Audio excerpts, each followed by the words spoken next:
Ang jail warden naman ng Negros Occidental District Jail, voluntaryo pong bumaba sa pwesto matapos ang isinagawang noise barrage nitong mga persons deprived of liberty. Kahapon lamang ho yan. May update dyan ng Bombo Radyo Bacolod. Voluntaryong bumaba bilang jail warden ng Negros Occidental District Jail si Jail Chief Inspector Crisirel Awe kasunod sa isinagawang noise barrage ng mga persons deprived of liberty na nananawagan na palitan ang jail warden. Kahapon nagsagawa ng noise barrage ang mga PDLs dahil sa reklamo sa cashless system, pagsusuot ng bulletproof vest at military helmet ng mga personnel na kanilang ikinangarma at paghigpit sa pagtanggap ng bisita.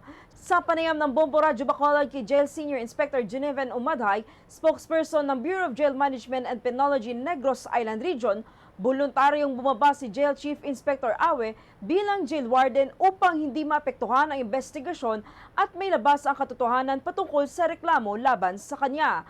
Ayon dito, na-appoint bilang officer in charge si Jail Senior Inspector Raymond Aro ng Negros Occidental District Jail. Siya ang tatayong OIC habang siya rin ang Chief of Operations ng Bureau of Jail Management and Penology Negros Island Region. Pahayag ni Umadhay ang lahat na complaints ay kanilang tinatanggap at bibigyan ng nararapat na investigasyon batay sa batas. Voluntarily decide siya to step down from the management and which prompted also the PDLs to assist and stop their noise barrage. So ang reason ni Chief Inspector Awe is that in order not to influence the conduct of the investigation, truth regarding sa mga accusations, so marapat niya nga to voluntarily step down. Mula rito sa lalawigan ng Negros Occidental, para sa Bombo Network News, ito si Bombo Macy of Famin. This is Bombo Radio Philippines, the #1 and most trusted source of news and information, Basta Radyo.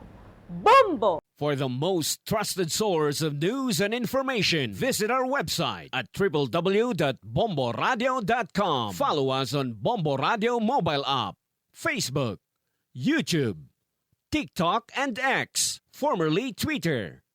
Like, share, and stay connected. Anytime, anywhere.